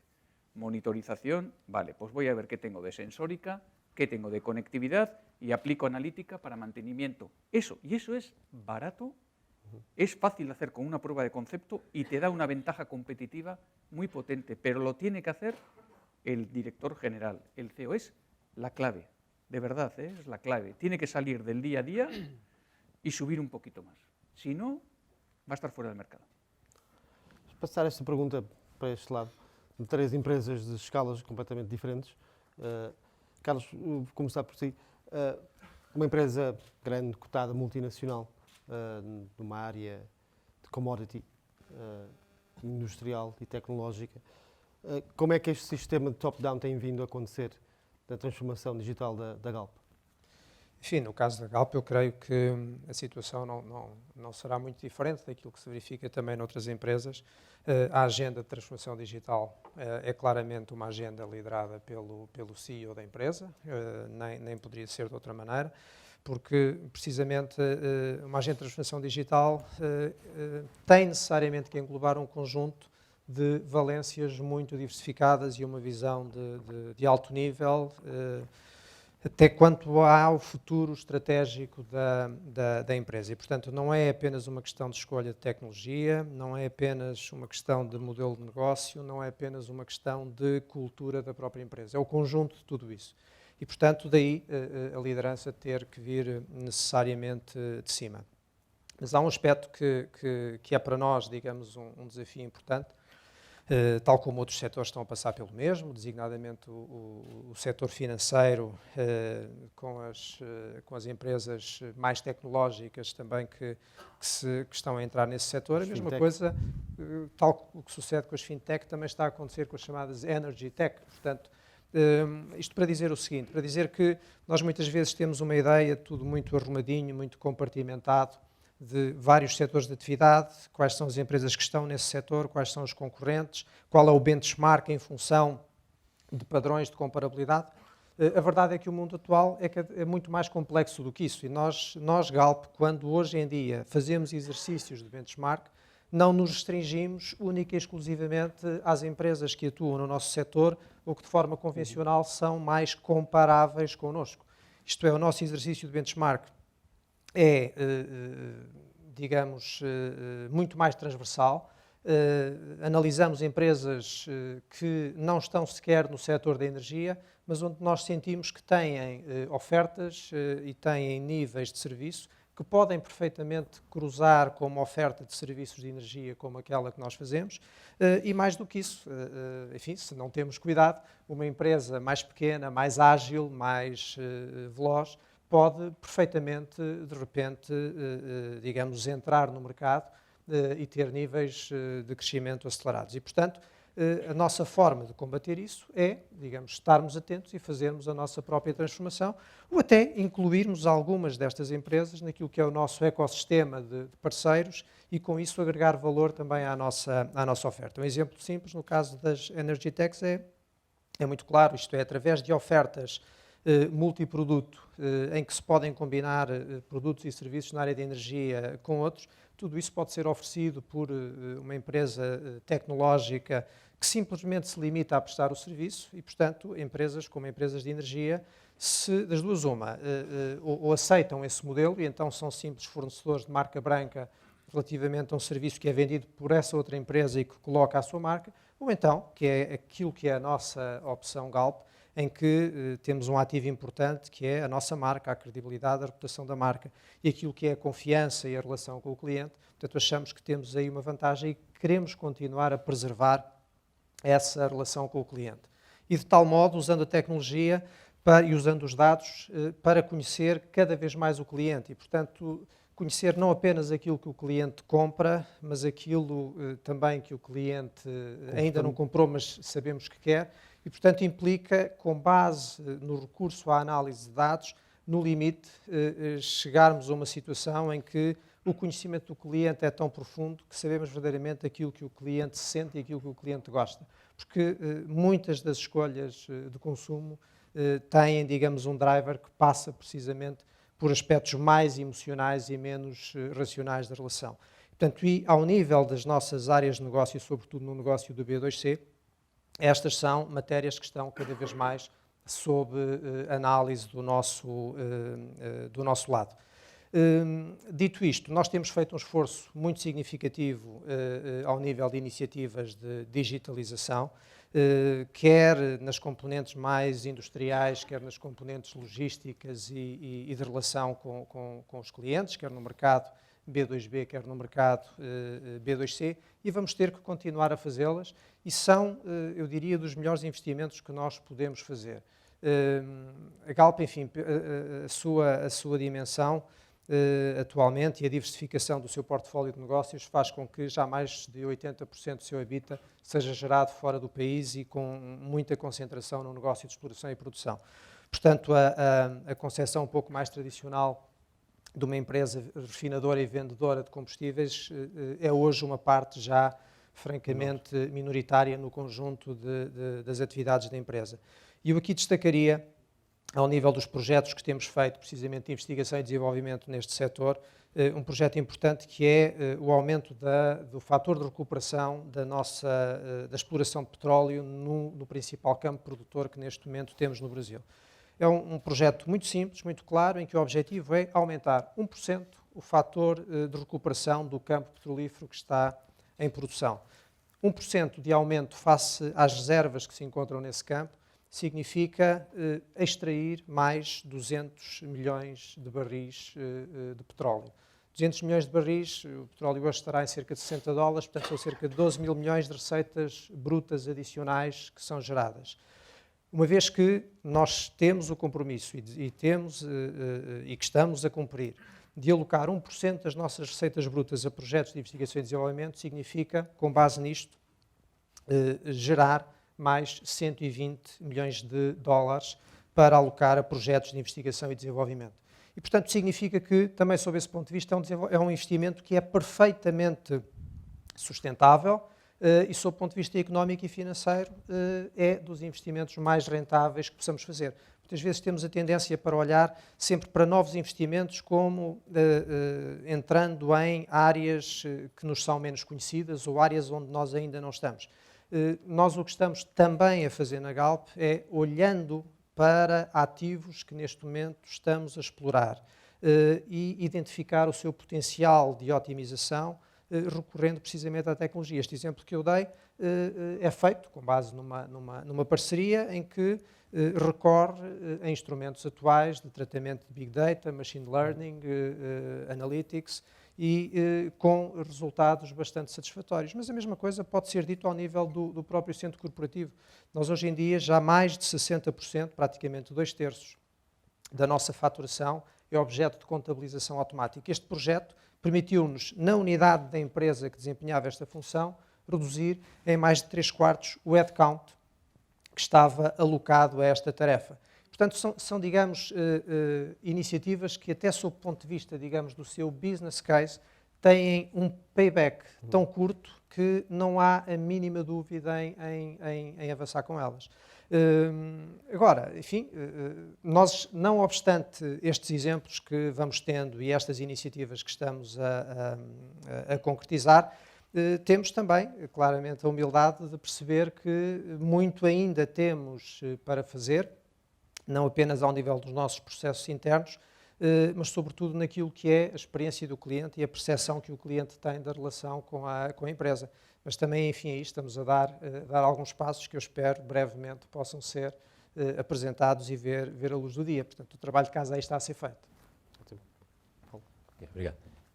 Gostava só de fazer aqui um comentário da Andandi, que é, eu trabalhei também para comprar a Equity, e eu acho que vocês vão chegar à conclusão que vão ter fábricas. Todos adoraríamos, na indústria, não ter indústria. Porque era muito mais fácil de gerir as empresas. Ok? O problema é que não é possível. Não é possível. Portanto, se nós quisermos ter agilidade, qualidade, controlar as coisas, temos de ter indústria. E provavelmente, no vosso caso, como vendem sapatos, para o cliente ficar satisfeito com os sapatos, vão ter indústria para vender os sapatos que o cliente quer receber. Portanto, isso é interessante. Este Private Equity, minha opinião, vão ter de perceber isso mais tarde ou mais cedo. Coisa que às vezes faz alguma confusão. Nós, nas Neris, tivemos a mesma situação. A indústria era sempre, a parte industrial, era sempre uma parte indesejada, mas absolutamente fundamental. O nosso nível de serviço, na nossa parte industrial, é muito superior àquilo que produzimos em terceiros. E a razão é simples, porque nós controlamos tudo aquilo que se passa dentro da nossa casa, não controlamos facilmente aquilo que se passa na casa dos outros. E, portanto, No final, dá bastante trabalho, tem bastante investimento, mas é absolutamente crítico para o sucesso do negócio. E provavelmente, minha opinião, não vale nada, na andando e se calhar também não vai ser muito diferente pela diferenciação que tem de ter e que o cliente tem de perceber. Então, em relação aqui à digitalização e aos CEOs e o que é que a própria gestão, eu pessoalmente tenho muita dúvida sobre aquela lógica do CEO que é o grande líder. Portanto, o mito do grande líder, se formos ver historicamente, deu sempre mal. Sempre que há um grande líder que concentra tudo, que sabe tudo, aquilo é uma questão de tempo. Pode demorar 10, 20, 30 ou 50 anos, mas há um dia que vai correr mal, a muito mal, não é? Temos talvez agora um exemplo ainda interessante de um país que tem um grande líder, mas aquilo não vai bem economicamente, as pessoas morrem de fome, etc. Não é? E houve muitos outros. Nas empresas não parece que seja diferente, não é? Em grande parte o trabalho do administrador executivo ou do CEO, hoje em dia, provavelmente houve alturas onde isso do grande líder fazia algum sentido, porque as coisas mudavam tão pouco onde a experiência valia muito. Ou seja, 10 anos depois, no mesmo modelo de trabalho, a pessoa tinha mais experiência e fazia melhor. 20 anos depois, fazia ainda alguma coisa melhor. Ou seja, até começar alguma decadência física e mental, a pessoa, pela experiência acumulada, ia fazendo cada vez maior. Na economia tecnológica e digital, isso não é assim. Porque há disrupções a uma frequência com uma frequência elevada. Portanto, muitas vezes aquilo que nós temos de fazer é estar atentos e ouvir as pessoas todas e tentarmos, e sim, gerir toda a informação que vamos recebendo e perceber qual é que é o caminho melhor que a empresa tem de fazer. Ou seja, coordenar, agregar e tentar seguir uma determinada direção, onde, obviamente, a tecnologia é absolutamente crítica, a digitalização é totalmente fundamental, porque hoje quem não tiver estas ferramentas inteligentes não consegue competir nem a nível local, nem a nível internacional. E, portanto, as coisas hoje mudam a uma grande velocidade e nós temos de ter, acho eu, a humildade e a esperteza se quisermos durar mais tempo, porque isto é no nosso próprio interesse. Perceber que o nosso papel não é só ensinar coisas, como se fazia antigamente, é em grande parte ouvir as várias gerações que existem dentro da empresa, que é outro aspecto importante. Há determinadas coisas onde a experiência e o bom senso continua a ser importantíssimo, mas há outras onde a experiência não conta nada, é a geração dos 22, 23, 25, que trazem coisas completamente novas, coisas completamente disruptivas e que têm de ser integradas na empresa e nós temos de arranjar uma maneira de integrar isso. Portanto, cada vez mais isto é um misto de conhecimentos, as coisas mudam e evoluem a uma velocidade tal que não é possível uma única pessoa pensar que tem a chave do sucesso. Tem de beber de tudo e depois tem de tentar criar uma direção, porque é um facto que uma empresa não pode ir para o lado esquerdo e para o lado direito ao mesmo tempo. Tem de ter opções e tem de seguir essas opções o melhor que puder. Rafa, como é a demografia? Desculpe, força, Posso só fazer, claro. enfim, eu não queria que ficasse a ideia de que o CEO, portanto, com quem trabalho, enfim, é aqui qualificado como grande líder. Não é de todo esse o caso. Portanto, efetivamente, a nossa agenda de transformação digital Não é o que eu sou CEO. É coordenada pelo CEO da empresa, mas naturalmente é um trabalho de equipa, claro. onde, enfim, tudo se passa, digamos, tal como aqui foi referido. Não queria aqui que houvesse um mal entendido. A minha pergunta inicial depende um bocadinho de escala também, não é? Numa Claro. empresa como a Galp é diferente de uma farmacêutica Claramente. em Portugal. E, passando a pergunta, como é que é a demografia dentro da sua empresa com 2 anos? Eu estava habituado a ser normalmente, historicamente, o mais novo. O mais novo na escola porque nasci no fim de dezembro, o mais novo na universidade porque fui dos primeiros a entrar no curso, o mais novo na empresa porque fui dos primeiros a chegar aqui. Sou o mais velho da empresa, de longe, nem sequer é de pouco, é de longe. E a questão que o Paulo mencionou é absolutamente crucial, eu não consigo respondê-la melhor, que é, especificamente no mercado, nós nascemos digitais, por isso não há um processo de transformação digital. Nós nascemos no digital, nascemos para o digital, não temos presença física. Um dos grandes desafios que nós temos é que a velocidade da disrupção é tal que aquilo que nós fazíamos há 2 anos atrás, nós lançámos há 2 anos. Não há planos a 6 meses, não há planos a 12 meses, porque eles não funcionam. Porque tudo aquilo que era válido há 1 ano atrás, simplesmente é completamente inválido. Passou, acabou, novo, começa de novo. Por exemplo, Todos os algoritmos de aquisição,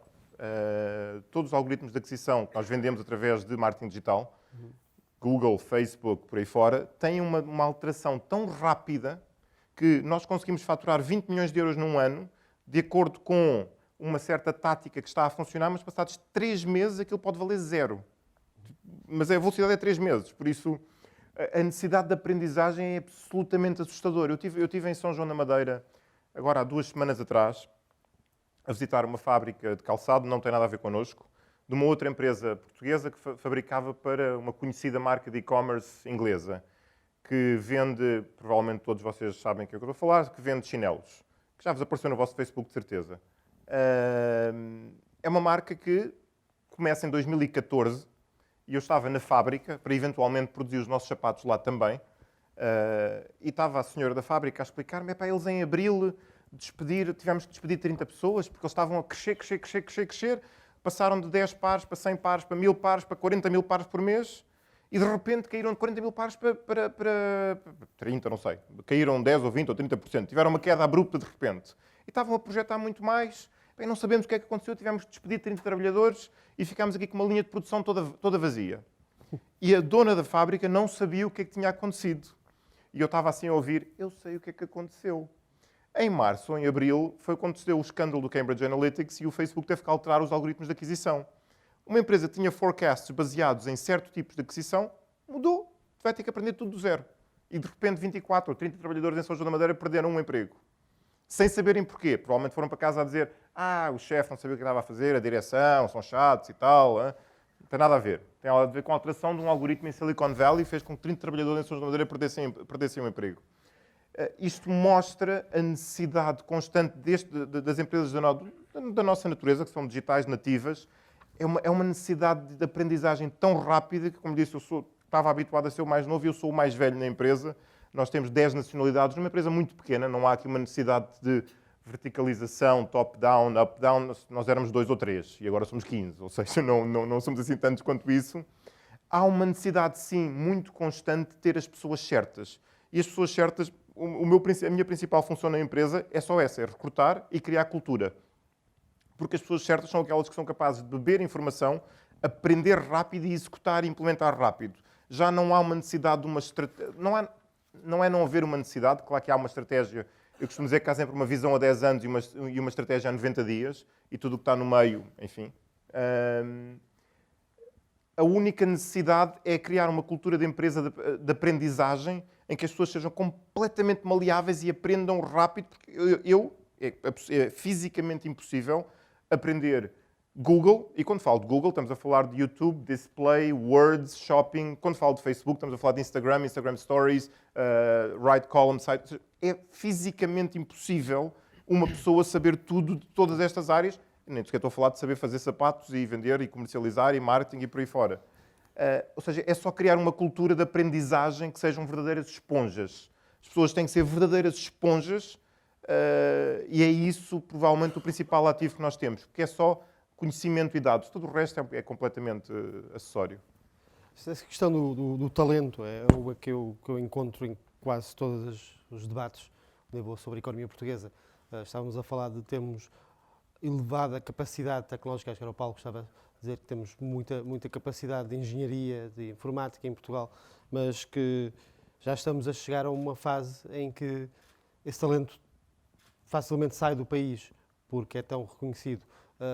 Como é que se retém esse talento em Portugal? Porque estamos a falar de tecnologia e escala para a indústria ser mais competitiva. Como é que vamos reter esse talento em Portugal?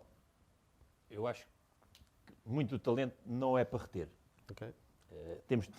Tem de ser substituído. Um dos desafios grandes, e com pessoas novas, é como manter um elevado nível de satisfação das pessoas. E a percepção que eu pessoalmente tenho é que nós tentamos, obviamente, recrutar talentos, mas é saudável que esses talentos, passado algum tempo, pode ser no geral, será 3 a 5 anos, vão para outros desafios para nós recrutarmos novos talentos outra vez. Porque senão o que acontece, as pessoas começam a cansar-se, começam a não acrescentar muito e esses talentos têm tendência a tornar-se em pessoas médias. Portanto, a renovação das empresas não é apenas dizer aquilo que são hoje talentos nas nossas empresas, podem não o ser daqui a alguns anos pela velocidade a que as empresas mudam. Portanto, temos em cada fase da empresa conseguir captar e juntar ao grupo pessoas que sejam verdadeiros talentos naquela fase, mas saber também que num determinado momento é melhor para essas próprias pessoas e melhor para as empresas que haja modificações. Experiência pessoal. Eu acho que os primeiros 3 anos, eu trabalhei em várias empresas e é o primeiro caso onde estou há mais de 5 anos numa empresa. É difícil. A pessoa acordar de manhã e dizer assim, vou motivar a trabalhar. É mais difícil. Claramente há ali uns primeiros 3 anos onde são fantásticos, a pessoa acorda todos os dias, cheia de energia nova, com os blocos escritos, com o computador, tal. Depois, a própria relação entre as pessoas tem alguma tendência, temos de trabalhar cada vez mais para que a relação entre as pessoas não se mantenha no mesmo nível. E isto tem uma questão que é, se as pessoas vão começando a perder alguma motivação, vão-se começando a criar aqueles pequenos conflitos e problemas do dia-a-dia, que todos acumulados vão criando um impacto negativo na empresa, o melhor é haver uma renovação permanente e, portanto, é melhor para a empresa e é, sem dúvida, melhor para as pessoas. Não faz sentido pensar que contratamos uma pessoa que é um grande talento aos 22 anos e essa pessoa vai ser um talento fantástico até aos 65. Parece-me que já não é assim que as coisas funcionam e quanto mais houver entradas e saídas, obviamente no ritmo adequado, melhor para todos. Melhor para todos.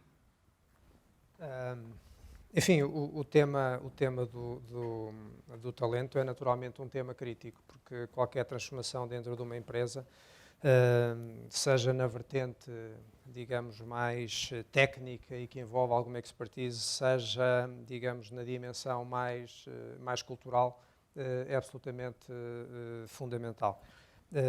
No nosso caso, e eu julgo que isso acontece noutras empresas também, eu creio que este problema não se resolve acreditando que pura e simplesmente vamos ser bem-sucedidos numa enorme capacidade de reter sempre todas as pessoas. Há aquelas que conseguimos reter, há aquelas que por qualquer razão não conseguimos reter.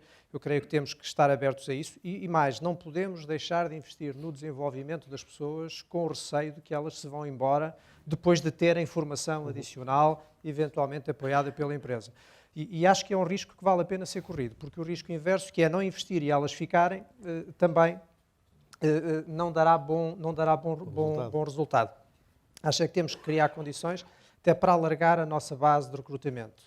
E claramente, enfim, acho que há que também tirar partido, digamos, deste contexto em que Portugal está na moda, Lisboa está na moda, o Porto está na moda, outras cidades também estão na moda, e com isso atrair também talento que vem de outras paragens e que eu creio que tem uma grande vantagem, que é o enriquecimento que é gerado pela diversificação cultural das empresas. Porque se uma empresa quer ter um posicionamento global, a melhor forma de começar a fazer esse trabalho é incorporar essa diversidade global também no seu próprio ADN e na forma como funciona. Portanto, eu acho que esse é o desafio com cada vez mais estamos confrontados, e no caso da Galp, eu diria, bastante do recrutamento que, enfim, nos tempos mais recentes têm sido feitos, passam muito por esta vertente até mais internacional e privilegiando quem já teve experiências diversificadas noutras empresas e em várias geografias. E, portanto, esse é um ponto para nós que é fundamental. E há aqui uma outra nota que foi há pouco referida, que tem que ver, enfim, já por alguns de nós, que tem que ver com a velocidade a que as coisas acontecem. Eu gostava só de dar um exemplo que é muito paradigmático no setor da energia. Há 5 anos atrás, todas as perspectivas e projeções de longo prazo que eram apontadas, identificavam como sendo o turning point, portanto, o ponto de viragem do mix energético e dos paradigmas de mobilidade, em meados da década de 30. Enfim, por alguma razão ou alguma intuição quanto a transformações tecnológicas a acontecer, que antes disso não se verificariam ou não teriam efeito prático, e, portanto, só na década de 30 é que essa transformação ocorreria. Aliás, há um gráfico da União Europeia onde, quando cruza essa projeção com a redução das emissões de CO2, isso é absolutamente visível. Portanto, isto há 5 anos atrás. Atualmente, esse turning point já está em 2025. Portanto, isto para dizer o quê? Para dizer que nós andámos 5 anos, mas o futuro aproximou-se de nós 10 anos. E eu estou cada vez mais convencido que daqui a 2 anos esse ponto já não vai estar em 2025, já vai estar muito mais próximo de nós. Portanto, se as empresas, e nós, no nosso caso, começamos pela nossa casa, não trabalharmos aceleradamente o processo de transformação, bom, aí poderemos ter um problema, como é evidente, mas como temos consciência disso, estamos a trabalhar, naturalmente, não só para que esse problema não aconteça, mas para tirar partido das oportunidades que aí se vão colocar.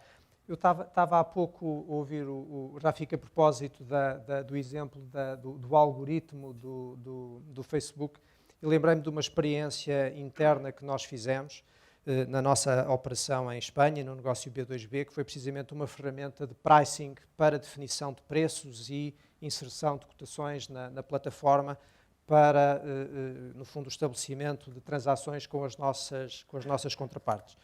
Nós tínhamos essa atividade a ser feita por pessoas, de forma manual, com base, portanto, em análise cerebral das condições de mercado e das melhores ofertas de preços mais competitivas que pudessem ser lançadas.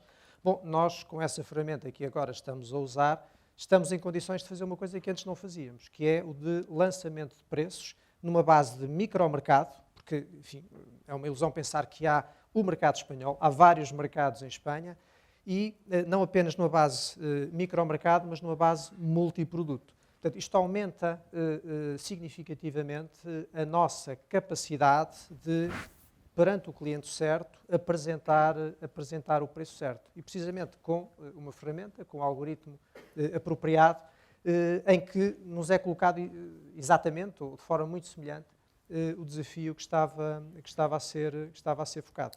E, portanto, enfim, temos que, no fundo, abordar e tratar também este tipo de desafios, como é evidente. Estamos quase a chegar ao fim do tempo que nos foi alocado. José, não sei se quer fazer algum comentário final. Le entendí a Paulo algo del tema del talento. Me gustaría hacer solo una puntualización del talento. Hasta ahora, las empresas todo el conocimiento lo tenían en su sector.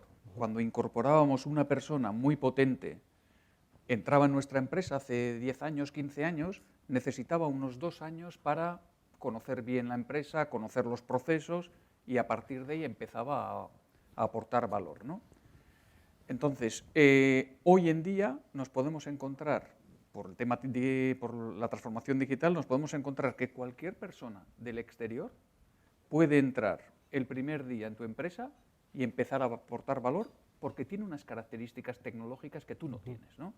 Entonces, depende de lo que digamos de la definición del talento. Si el talento es aquellas personas que tienen un rendimiento por encima de la media, vale. Pero si pensamos que el talento es aquella persona que por sus características personales, que pueden ser estratégicas, comerciales o tecnológicas, aportan valor por sí solos, esto cambia completamente el enfoque. Entonces, lo que nosotros hemos visto, y somos una empresa grandísima, es que en estos momentos podemos encontrar personas en el exterior que las incorporamos en nuestra compañía y son capaces de aportar valor el primer día. Inmediatamente. Inmediatamente. ¿Por qué? Porque son expertos en algoritmos de Machine Learning y son capaces de predecir variables de una máquina suelta, vamos a decir. Uy, esto no nos habíamos encontrado nunca, jamás. Y esto es diferencial y tiene un problema, que o ese talento lo vinculas con la empresa y con el propósito de la empresa, o si no se marchan. Y cuando se marchan, tu propuesta de valor, que puede ser incluyendo el mantenimiento predictivo, vamos a decirlo, desaparece con la persona. Entonces, esto es un cambio para mí muy, muy, muy importante. Obrigado, então. Obrigado, José, Carlos, Paulo, Rafik, pela participação neste debate muito interessante. Obrigado a toda a audiência e à PDC pelo convite mais uma vez.